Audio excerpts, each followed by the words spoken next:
Hello everybody, welcome back to another topic, live, completely live, another stream, another discussion between you guys and me.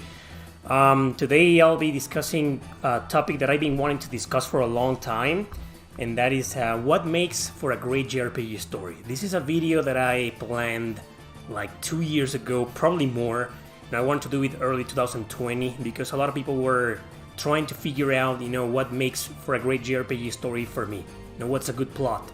And eventually people started asking for a ranking of the best JRPG stories ever. I already did that video. It's pretty old. It's like 4 or 5 years old probably. You can find it there on the internet, on Google and YouTube. Just type it up and say, type best JRPG stories ever and you'll probably see my video. Right? The 10 best, well, pretty much my 10 favorite JRPG stories. And once you watch that video, you were probably wondering, well, okay, most of these stories have something in common. They have some dark, adult-themed, elements, and, why is a story like the one in Chrono Cross or Xenogears or Radiant Historia or Devil Survivor better than the ones, for me, better than the ones in Lunar, Chrono Trigger, or, I don't know, Final Fantasy 9 or Final Fantasy... 5 maybe, right? There are some great story JRPGs out there, some great stories, but we all have our personal tastes, we all have our personal preferences, correct? We all have these, I think when we as gamers, well, this can happen also when we watch a series or movies or read books, we all have, I think we all like some stories better than others, because we relate to the characters, or we relate to some of the events, or we get something out of the story. They left us thinking real hard. They left this huge puzzle in our heads, or they left this something in our hearts. They made us feel something. A quick example. I want to focus this video in JRPGs, but just a real quick example to me. The story in the movie, The Thin Red Line, it's a World War II movie. It's my favorite movie of all time. The story in that movie isn't like, wow, mind-blowing. It isn't. But it's just very realistic, It's, to me, it's like the World War II real story.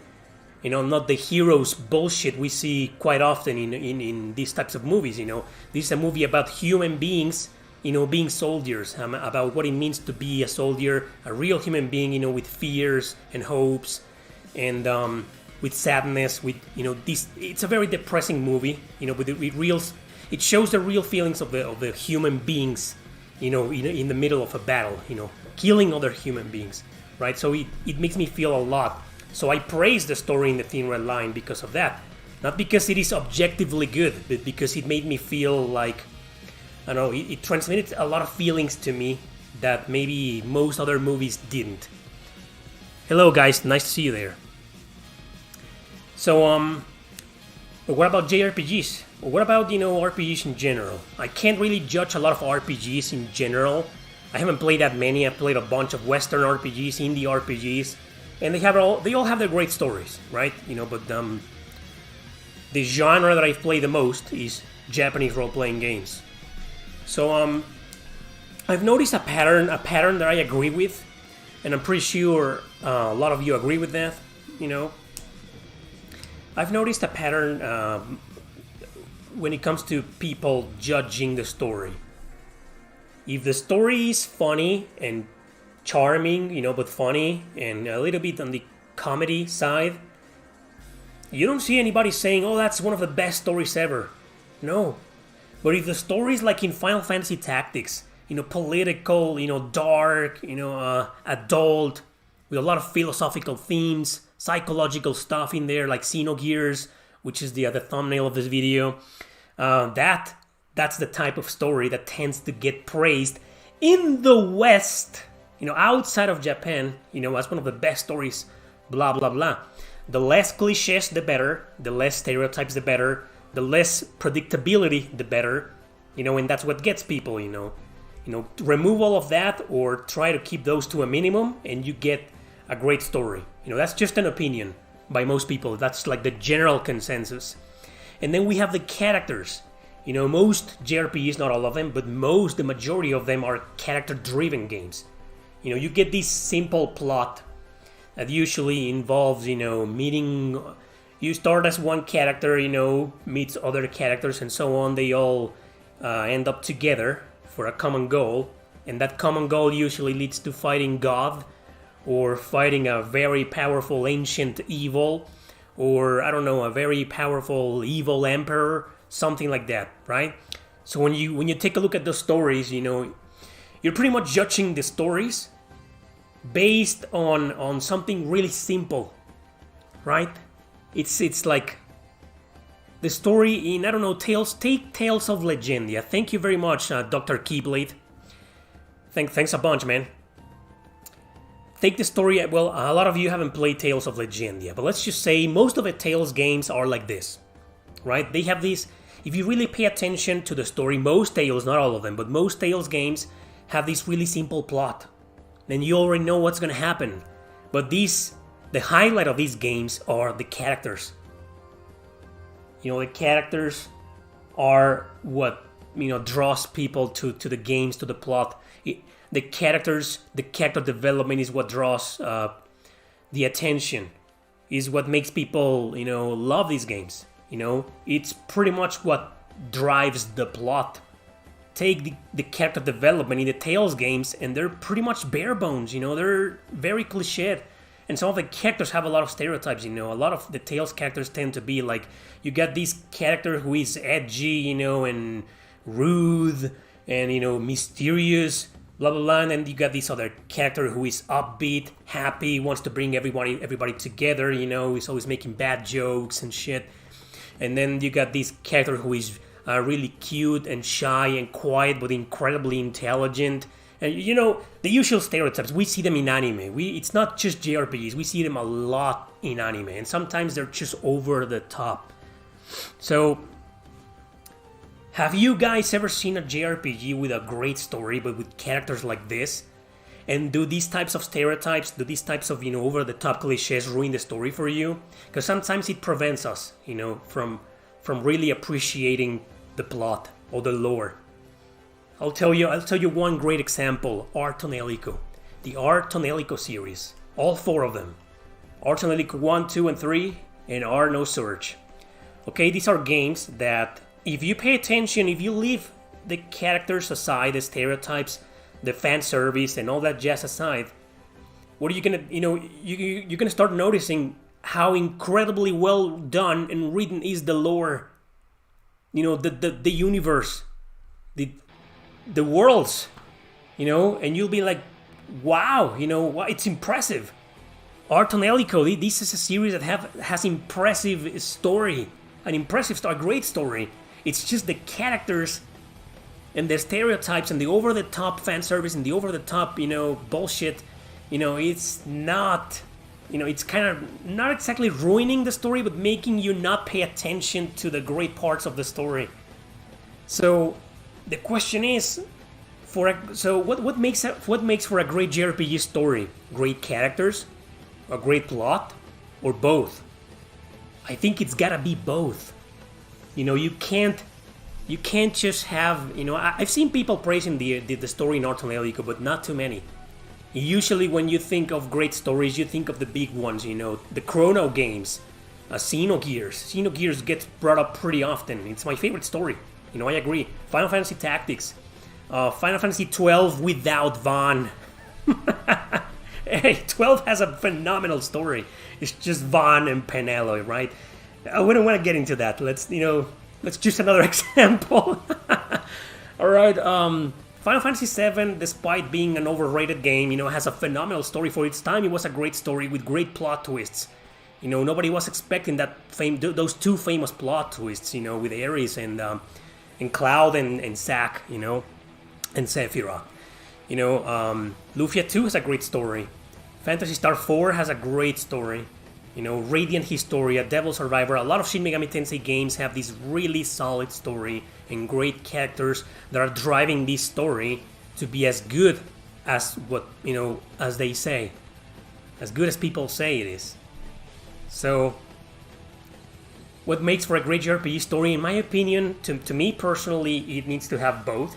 You can't just have, and this also goes for movies and series. I've seen series that have a great plot. I was just watching this series and I quit, called Startup. Startup. It's with Adam Brody and Martin Freeman, and the story was great, but the characters are ruining it. I've also seen fantasy series, fantasy movies, science fiction, and you read the plot and you're like, man, this sounds really good. And you start watching, the characters just fucking killed it. So that's what's happening with a lot of JRPGs. They have these really well-written stories, but then these sometimes, not all the time, it's not all the time. Let me clear that up. Not all the time, but sometimes you get this fucking executive, saying, oh, you need to put this Mo character, you need to put this cute character in there, this whatever character, this blah blah blah blah blah, and they ruin the story. And I don't know, maybe sometimes it's the writer's fault, but sometimes the writers, they're like, okay, it's not at gunpoint, but someone's putting the pressure on me. Someone's saying, hey, if you don't do this, if you don't put these over-the-top cliches, over-the-top stereotype personalities in your game, I'm not gonna fund it. I'm not gonna finance it. I'm not gonna sell it. You're fired. So it happens. It happens a lot. I read once an interview with the creator of Legend of Legaia, and he said he quit. Legend of Legaia 2 Dual Saga on the PS2 was not written by the creator of Legend of Legaia. It's different, and it shows. You play Legaia 2 and it shows. It's not a bad story, but it's just over the top, right?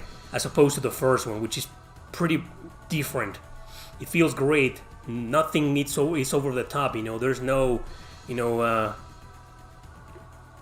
barely any stereotypes in there. I'm not saying the Legend of Legaia story is phenomenal, It's great. It's a great story. It's not one of the best, no, but it's great. It just doesn't have all of that. But when he came to making the second RPG, Legaia 2, these executives, these people, these men in black approached the guy and said, you're gonna have to do this and that and put this character in this to appeal this audience, and he just said, well, fuck yourselves, and he quit. So but sometimes the developers themselves, the writers themselves, create these cliches and these characters without anybody telling them. So I think, therefore, I think it's just very important to have great, very well-written characters, developed characters, and trying to reduce these stereotypes as much as possible. We're all stereotypes, right? We all have these. Stereotypes influence us. It's natural. But sometimes, we see this character that feels so fake, not authentic. They just feel like a joke. They never change. They never evolve. They just have the exact same personality at the beginning of the game and at the end of the game. And it's a joke, and it makes you look away from the story because you're not loving these characters. You're hating them. And sometimes, the story is dumb and the characters are dumb. The Hyperdimension Neptunia series, come on. But those are made to be comedies. You can't just take one of the Jim Carrey movies, and say, what a phenomenal story, man. Well, it's a phenomenal comedy. I don't like the Hyperdimension Neptunia games, but I play comedies that are really funny. Fairy Fencer being one of my favorite comedies. It just makes me laugh so hard. In terms of story, that's the question, isn't it? Is it a great story? Does Fairy Fencer have a great story? Well, in a sense, yes, because it's a great comedy, for me, personally. But, are comedies good stories? Is that the question? Because we do get a lot of comedy, a lot of sense of humor in JRPG stories sometimes. Even in the dark plots. Xenogears has a lot of funny moments. Devil Survivor does. A lot. Radiant Historia. And they have stereotypes and they have fan service. Radiant Historia has Rainy. You look at her and like, man, girl, you really gonna fight dressed like that? And she does. She doesn't care. That's how she was written, to appeal to an audience. To appeal to you freaking perverts. I like her too. I like Rainy. But she's a well-written character, you get to the end of Radiant Historia. I'm not gonna spoil anything, don't worry. And she has this development. She's not the spotlight of the story. Those are, Stock and Eruka, the protagonists. But you feel like Marco and Rainy get this development. They're a little bit different from how they were at the beginning. So yeah, for a great JRPG story, for a JRPG story to be great, you need great characters, well-written characters. And what's a well-written character? The one that goes through development, and the one that keeps those cliches and stereotyped personality, these tropes, to a minimum. That's, to me, a well-written character. But what about the other way around? What about when you have, like the Tales series, excellent characters, but the story's not that great, it's kind of predictable, you know what's gonna happen, you get to the end and you're like, I knew I was gonna end up fighting God, I knew I was gonna end up fighting this ancient evil, we were gonna end up saving the world, and etc. So you take Tales of Vesperia, for example. Take Tales of Vesperia. I really like the characters in there. It's one of my favorite cast in Tales. Yuri is one of my favorite protagonists. He's Yuri. I mean, he's not the upbeat, classic JRPG protagonist, spreading the power of friendship and trying to save the world and keeping everybody happy. And she's not that. He's an asshole. He's a bit of a jerk, and he's also, he doesn't care. He thinks about the consequences of his actions, but he's also the kind of guy who knows when to kill and when to not kill, and when to do this and when to not to do that. And he grows, He's got this personality at the beginning, and at the end he's different, The people around him, his friends, changed him. So, in my opinion, Yuri, you're probably gonna say he's an overrated character, but, I'll take that, don't worry. I'll respect that, but to me, he is a very, very well-written character, right? He opens up. There was a shell around the character, and at the end, it's broken. It's a different guy. So that's a well-written character for me. But, like I was saying, thank you, Brigade Leader. Blue Reflection, yeah, I did. I tried the second one, not the first one, the second one. And thank you! You know what? Thank you, because that's a great example. I haven't played the first Blue Reflection, but the second Blue Reflection is like the Art on Elico games. You pay attention to the story, to the details, and you're like, man, it's not one of the best stories, but it's a great story.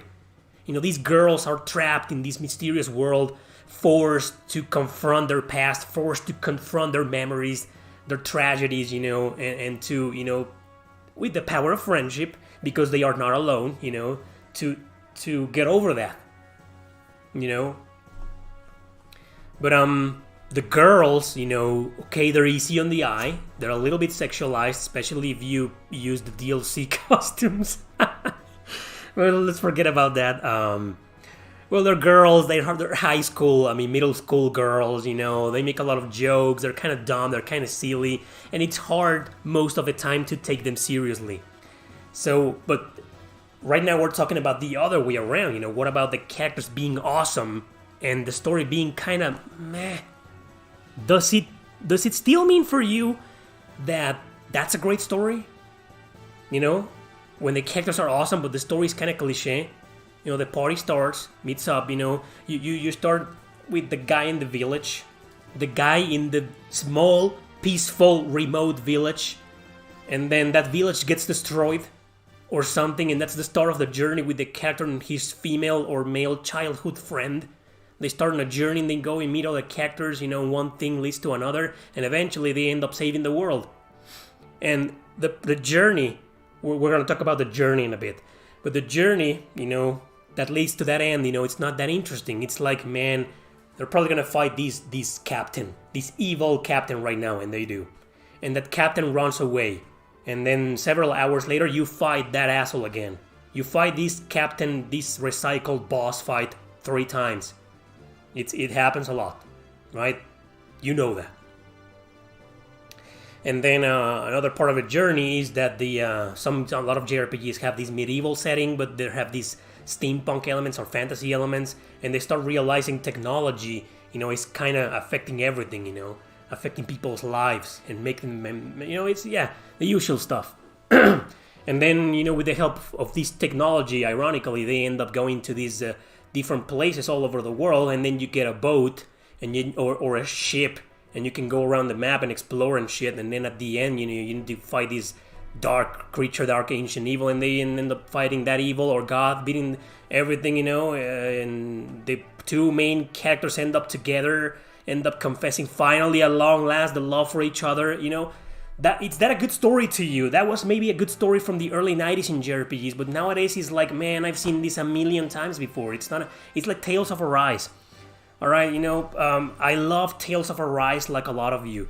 But, that's a great example. I think the story in Tales of Arise starts really interesting, but it all eventually leads to that.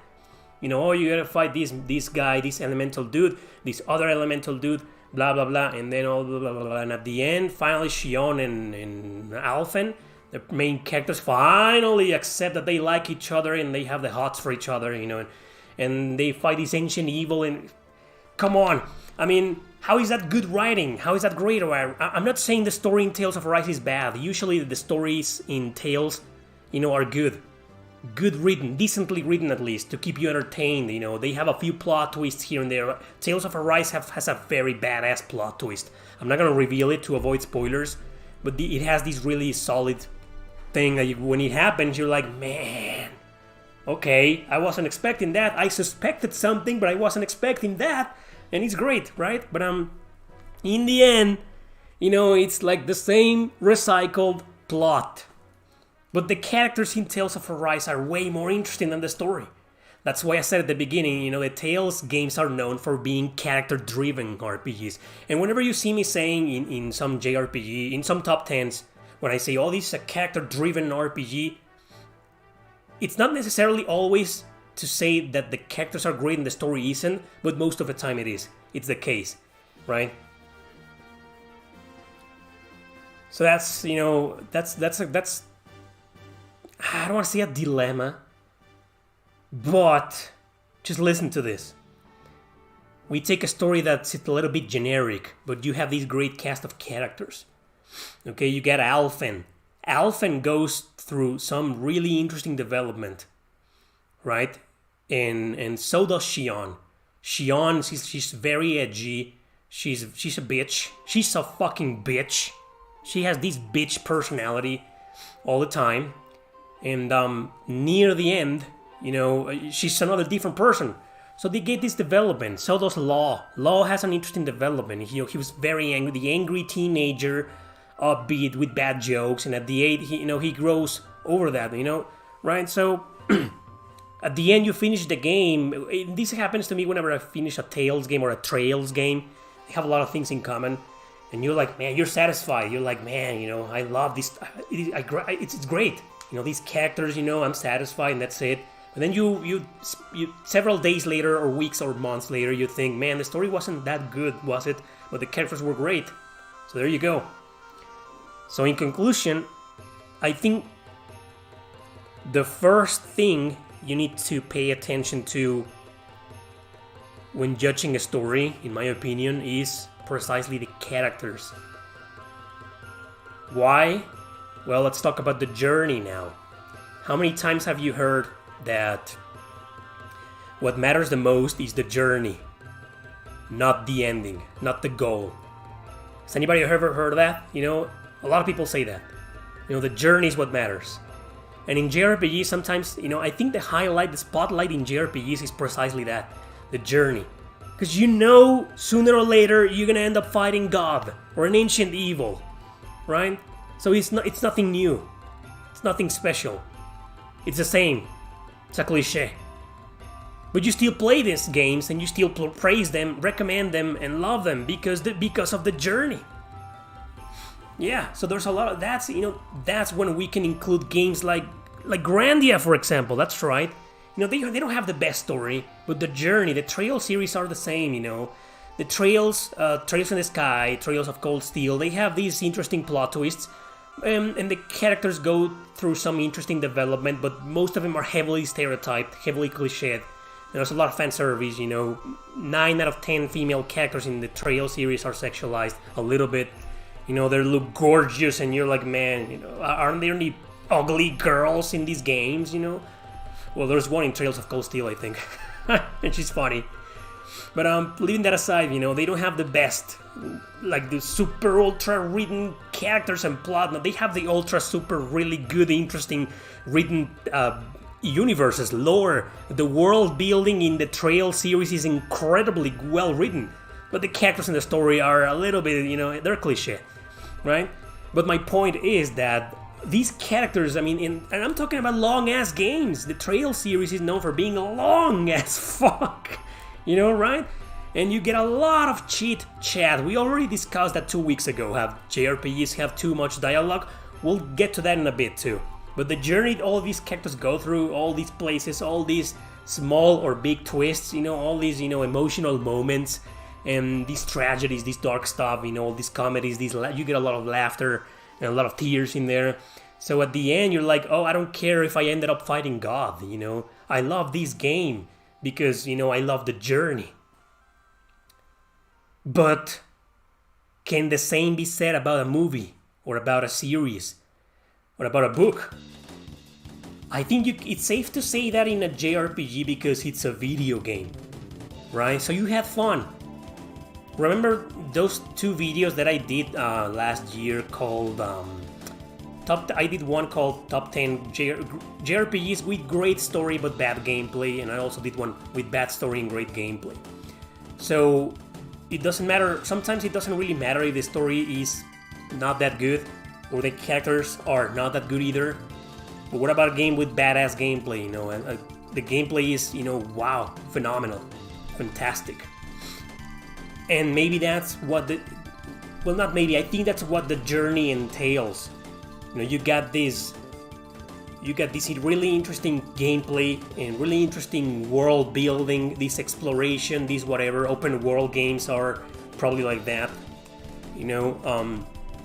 And at the end, you finish the game and you feel like you didn't really care that much about the story and characters, but you still beat the game. Why? If halfway through, you had already decided that the characters and the story wasn't that interesting, why did you keep going? Why did you keep playing the game? Well, because you paid a lot of money for it. Maybe, I don't know. But the truth is you beat the game, right? You beat the game because you like the journey.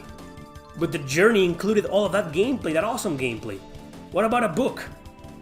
Books don't have gameplay, movies don't have gameplay. Well, movies and series, perhaps they can be a little bit of an exception because sometimes they have these visual effects, this CGI, and a lot of violence, a lot of sex.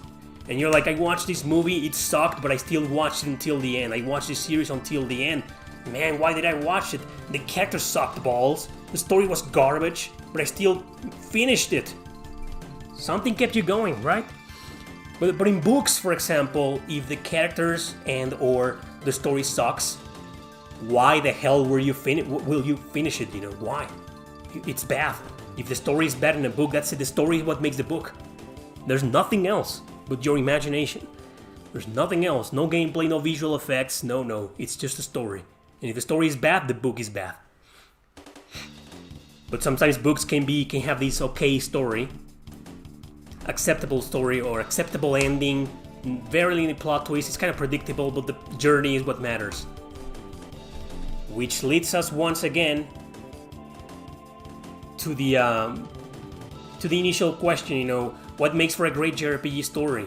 Is it the journey or the characters or the plot itself? Does it need to have this philosophical? There's a lot of games. I remember. Well, I can't think of any right now. There's gotta be one JRPG that has this philosophical stuff in there, but the characters aren't that interesting, and it's like, man, you know, not Artonelico. Artonelico has great lore and, you know, background and whatever. It doesn't have a lot of philosophical and psychological stuff, you know. Well, there's gotta be one, right? Maybe. If you think of any, you know, let me know right now in the chat. But yeah. So if you take out the characters, a great cast of characters from a JRPG, but you still have a great journey, are you going to say at the end when you finish the game, man, what a great story? This is one of the best stories ever written, even though the characters weren't that interesting, even though the story was predictable, but the journey was awesome.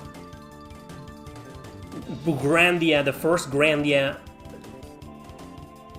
it was like that for me. I think the lore in Grandia was awesome. But the characters were a little bit cliche, very interesting nonetheless. And the story was kind of predictable.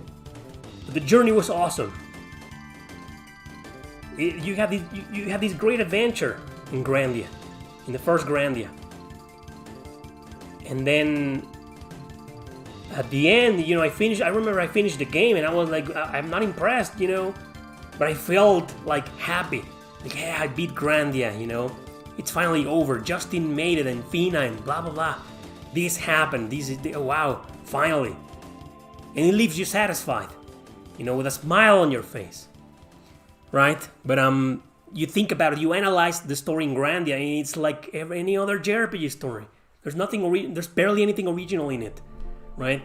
Same with Grandia 2 and 3. Grandia 2 has a great protagonist because he's like Yuri. He's a bit of a jerk, sorry about that. But you still get that feeling at the end, right? You can say whatever you want about the story in Grandia 3, but when I finished it, I was like, yes, because you want to see these characters succeed. These over-the-top, overly cliched characters. Why? Why do you want to see them succeed if they're not very well written? These are not the best characters, the best cast in a JRPG, but you still beat the game. And when you beat it, you're like, you're happy. Well, why? Because you spent a good, maybe well-written journey with them. So, sometimes in movies, books, like I was saying, sometimes you get this great cast of characters, but the journey is kind of boring or the story is kind of boring. So to me, the journey itself, the adventure itself, in a JRPG, even if it's a strategy RPG, okay, even if it's a Fire Emblem game, where it's just mission after mission, you don't get to explore and go to different worlds. Well, you can do that in the 3DS games, but it's bullshit. But you don't have this sense of exploration in the Fire Emblem games. All you have is these cutscenes, these conversations, and the maps, especially in the old Fire Emblem games, right? But you still have this sense of adventure, this sense of recurring characters talking, how you beat this map, where did you move, you found out this treasure here, or you came up with a different strategy, and at the end you fought this boss, you used this badass character, broken character to defeat the boss, or you gave the final boss or the boss map, the boss of the map, the final blow with your main character so he or she can level up. So that's part of the journey. I've played some Fire Emblem games that the story wasn't the best, nor were the characters, but there was journey in there.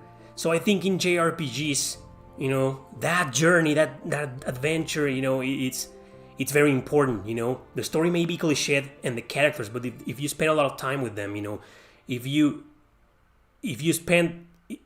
go through this journey, in this journey with them, you get that feeling, that satisfactory feeling, right? So the journey is important, and so is the cast of characters. But how many people, friends, other JRPG gamers, influencers, YouTubers, magazines, whatever, have you seen, praising the story in Grandia? Saying, is Grandia in a general consensus considered as one of the best stories ever written in a JRPG? No. Because we still judge a story based on how mature it is, how political it is, how tragic, how many plot twists are there, how philosophical it is, how psychological it is, right? That's the truth. Most of the best stories ever written in JRPGs are just like that, with the exception of a few classics, because I barely see anything like that in Chrono Trigger. Chrono Trigger barely has stuff like that, and if it does, it doesn't focus a lot of that. But then you get a lot of people saying one of the best stories ever written for a JRPG, and you're like, okay, maybe why? Why do people say that? Well, first because they're biased, because they can't think for themselves and they just repeat and regurgitate what other people say. It happens with the popular games. But there are some people who, like me for example, who legitimately play the game ignoring the hype, ignoring all the bullshit, all the pressure being told to me by other people saying, oh, it's a masterpiece, it's in a silver plate, you know, untouchable, uncriticizable. I ignored all of that. I played the game and I loved it. Why? Because I realized the story isn't great, it's phenomenal, but I like the characters, I like the journey. You know, I like the idea, the time travel mechanic that you need to go to the past and fix this so the future can be better. You know, I love that. So to me, Chrono Trigger doesn't have one of the best stories ever written, but I love the story nonetheless because of the journey.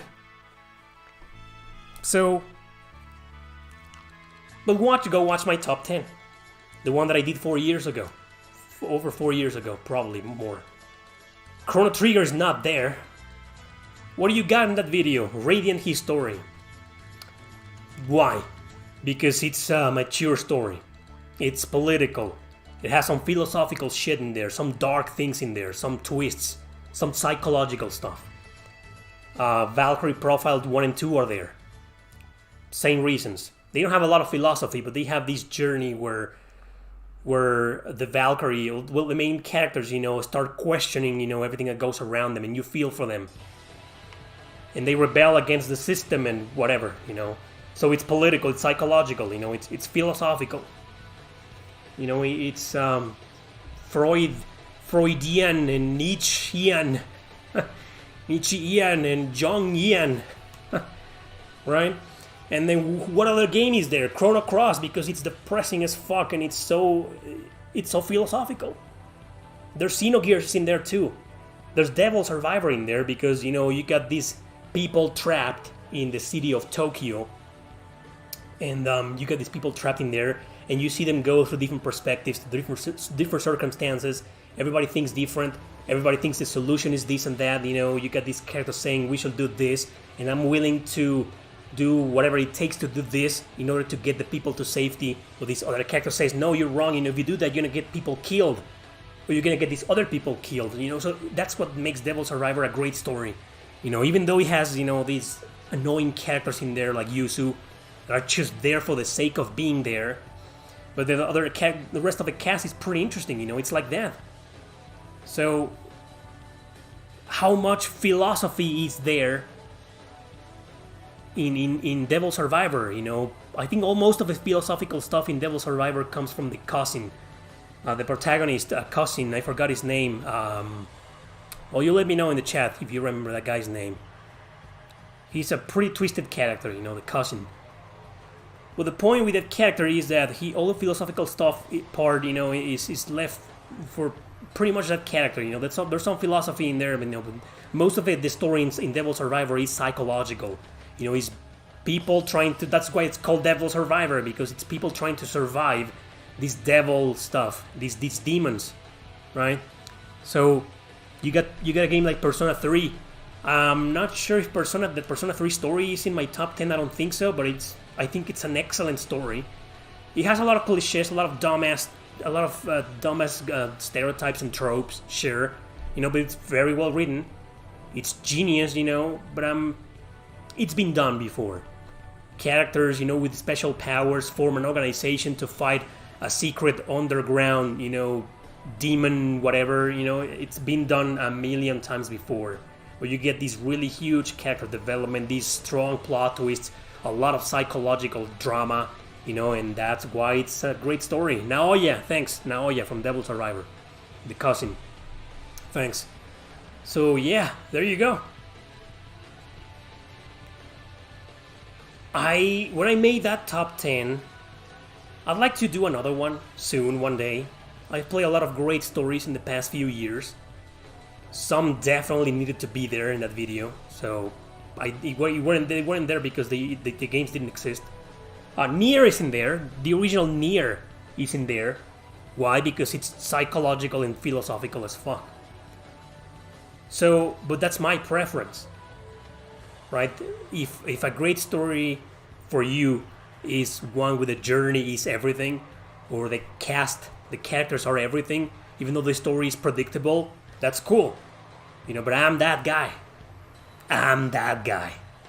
that gives priority to dark shit, psychological stuff, philosophical stuff, because that's the kind of stuff that that forces me to think, leaves me thinking, feeds my brain, and also feeds my heart. It transmits a lot of feelings, strong feelings to me.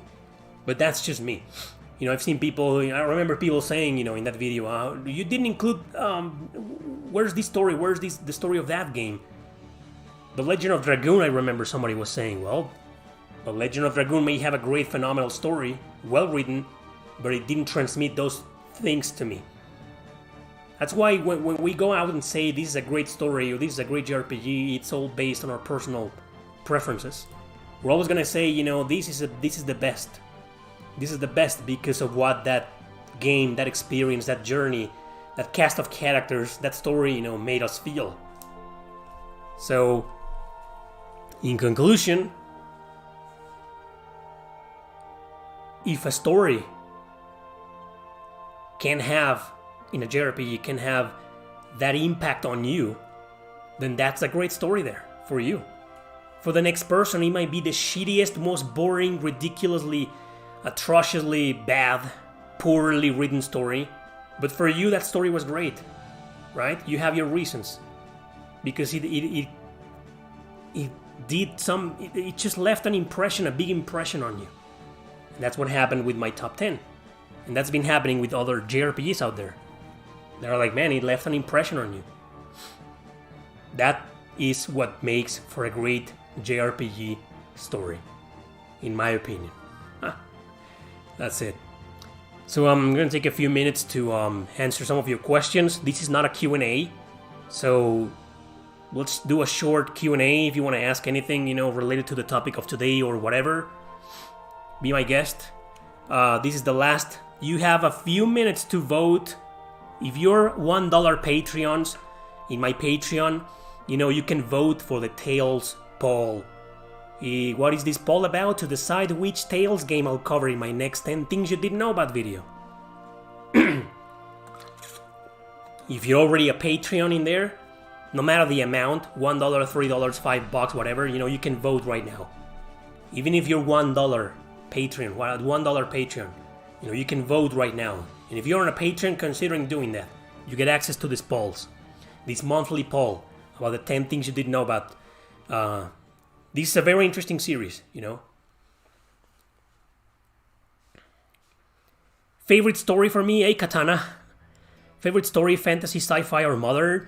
I've been asked this question before, and I said the same. I have no preference, not really, I'm fine with any. But I will say this. Modern is probably my least favorite because modern is something I live in already. And modern is usually full with cliches or tropes that I hate in real life. Like music, like J-pop. Like the bad music that's there nowadays. What's your take on Ni no Kuni? Oh, the first one I couldn't get into it. Beautiful game, beautiful story. But I couldn't get into it because I just didn't find the battle system appealing.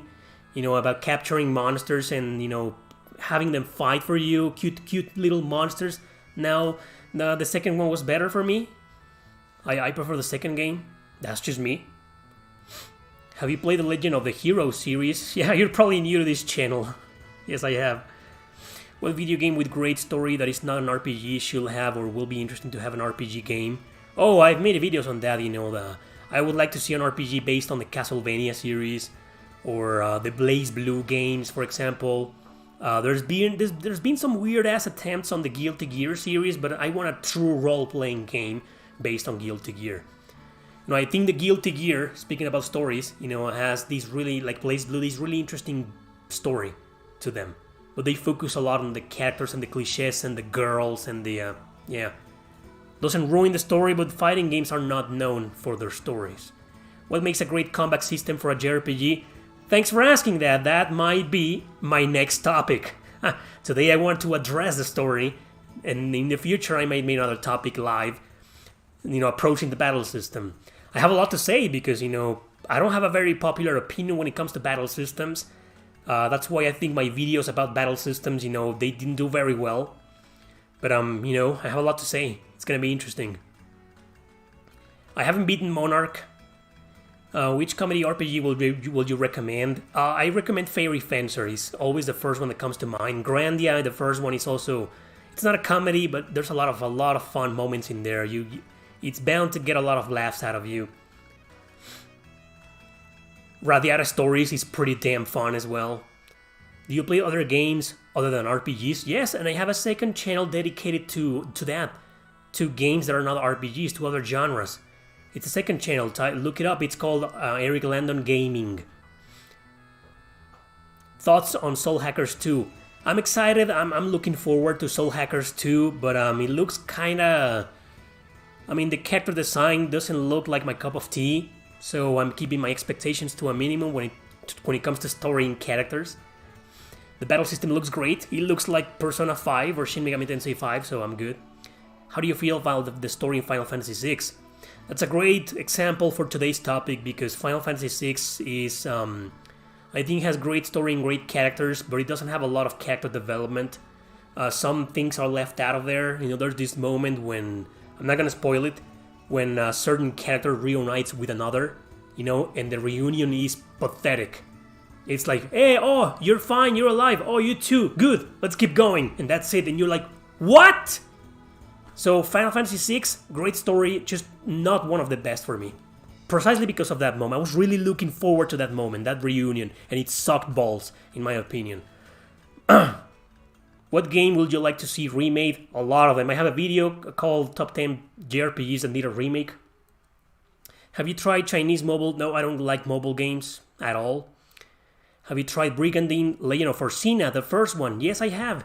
The first time I tried it, I wasn't a fan, and then I started playing, you know, the other one, Runercia, the one that was released a few years ago. I love that one, so I'll probably go back to Forsina sooner or later to give it another chance. Will you try Final Fantasy XIV for the story? I can't play it, you know, because I need to pay online.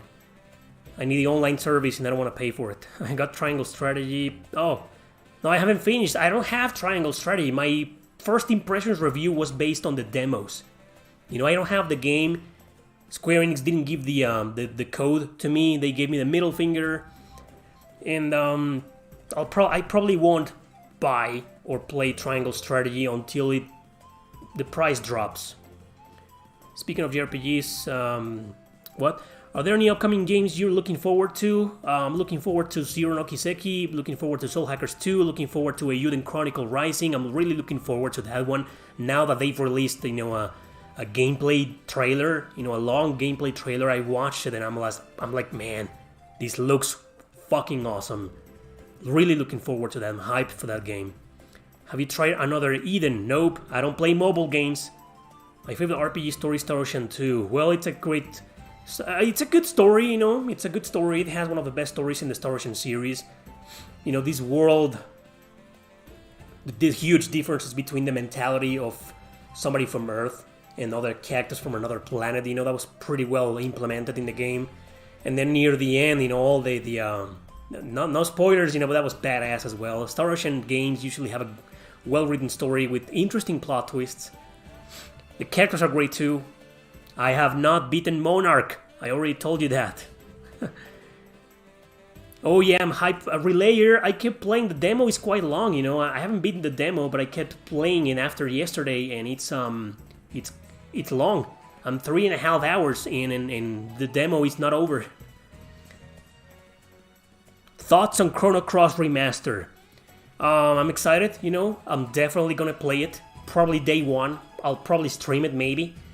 So I'm excited to see the differences, to see how it looks. Looking forward to Song of the Stars. I don't know what that is. Rhapsody. Rhapsody is a good game. Rhapsody is a good game because of the journey. You know, it's a dumbass comedy, but it's good because of the journey. It's a decent story. Is there any RPG you want for a platform you do not have? Triangles? I don't have. No. Well, no. I have all the platforms that I really care about, and I have access to them. I don't have, you know, Game Boy, you know, consoles, but I can play them on the PS TV because it's hacked. So no. I already discussed the storytelling in Chrono Cross earlier in this video. I mentioned that it made this. left this huge impression on me. That's why I think it's one of the best stories ever written. Oh, we didn't talk about the how a lot of JRPGs have great stories, great characters, but they have a lot of dialogue, a lot of chit-chat. The Trails series and the Persona series being the best examples. You have a lot of nonsensical dialogue that sometimes doesn't add anything to the story. It's like every single party member needs to say something. You know, we already discussed that in a previous Q&A video. It was a long Q&A. No, it was a previous topic actually 2 weeks ago. You know, do JRPGs have a lot of dialogue? Too much dialogue nowadays. Look it up. It's an interesting video. It's like 15 minutes long, like this one. And speaking about that, you know, that's it for today. This wasn't a Q&A. Q&A next Sunday. Next Sunday. So it's over, guys. This stream is over, and also the poll is over. Right now, I'm going to close the poll on Patreon. Thank you to the very, very, very few people who voted, who were interested in that. You know, if you like it, you know, if you like the idea, consider joining for the next poll. Right now, as soon as I end this stream, the poll will be over. So that's it for today, guys. Thank you very much. I hope you share your insight in the comment section below if you want to keep the discussion going. You know, what makes for a great JRPG story in your opinion. You already have mine. Thanks for watching. See you next time.